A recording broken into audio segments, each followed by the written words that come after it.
আসসালামু আলাইকুম ওয়া রাহমাতুল্লাহি ওয়া বারাকাতুহু। ভাবুন তো, আজ যদি কিয়ামত হয়ে যায়, আজ যদি আপনাকে দাঁড় করানো হয় আল্লাহর সামনে, প্রথম প্রশ্নটা কি হবে? ধন সম্পদ, পদমর্যাদা নাকি ইবাদত? প্রিয় ভাই ও বোনেরা, আজ আমরা জানব কিয়ামতের দিন আল্লাহ তাআলা বান্দাকে সর্বপ্রথম কোন বিষয়ে জিজ্ঞাসা করবেন। রাসূলুল্লাহ সাল্লাল্লাহু আলাইহি সাল্লাম বললেন, কিয়ামতের দিন বান্দার আমলের মধ্যে সর্বপ্রথম যে বিষয়ে হিসাব নেওয়া হবে তা হলো সালাত বা নামাজ। হাদিসটি এসেছে সুনানে তিরমিজি, আবু দাউদ, সুনানে আন-নাসাই। সুবহানাল্লাহ। প্রশ্ন, যদি হয় নামাজ, তাহলে আমরা কোথায় দাঁড়িয়ে আছি? কেন নামাজ প্রথম? নামাজ হলো ইসলামের স্তম্ভ। রাসূলুল্লাহ সাল্লাল্লাহু আলাইহি সাল্লাম বলেছেন, নামাজ হলো দ্বীনের খুঁটি।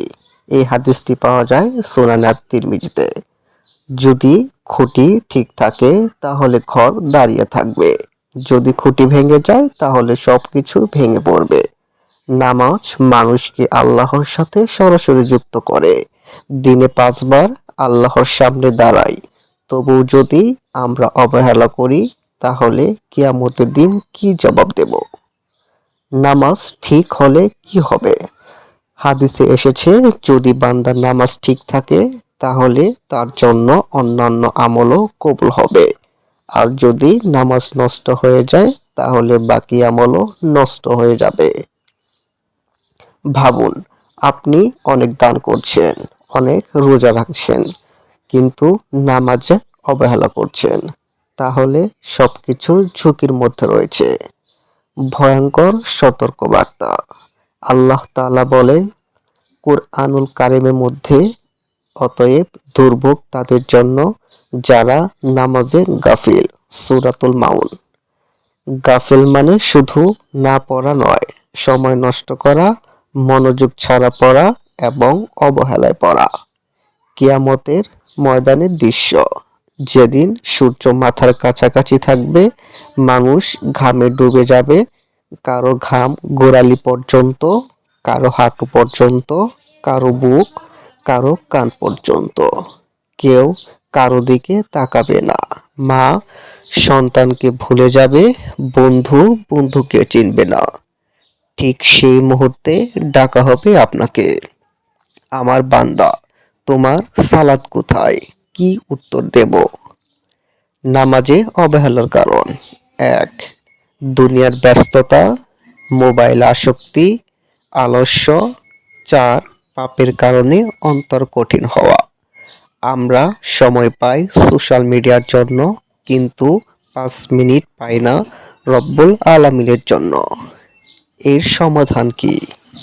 আজ থেকেই 5 ওয়াক্ত নামাজ ঠিক করুন। 2. আজান শুনেই উঠে দাঁড়ানো। নাম্বার 3. নামাজের আগে অজু সুন্দরভাবে করা। 4. অর্থ বুঝে নামাজ পড়া। নাম্বার 5. নিয়মিত তওবা করা। একটি অনুপ্রেরণা ঘটনা। একজন সাহাবী রাসূলুল্লাহ সাল্লাল্লাহু আলাইহি সাল্লামকে জিজ্ঞেস করলেন, সবচেয়ে প্রিয় আমল কি? রাসূলুল্লাহ সাল্লাল্লাহু আলাইহি সাল্লাম বললেন, যে ব্যক্তি সময় মতো নামাজ আদায় করে। এই হাদিসটি পাওয়া যায় সহিহ বুখারী, সহিহ মুসলিমে। দেখুন, সবার আগে নামাজ। আজই সিদ্ধান্ত নিন। প্রিয় ভাই, যদি আজ রাতে মৃত্যু আসে, যদি আজ কবর, যদি আজই প্রশ্ন, আমরা কি প্রস্তুত? আবেগপূর্ণ সমাপ্তি। হে আল্লাহ, আমাদের নামাজ ঠিক করে দেন, আমাদের গাফিলদের অন্তর্ভুক্ত করবেন না। কিয়ামতের দিন আমাদের নামাজ কবুল করুন, আমিন।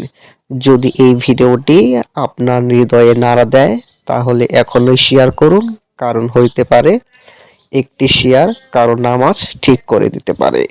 আসসালামু আলাইকুম ওয়া রাহমাতুল্লাহি ওয়া বারাকাতুহু।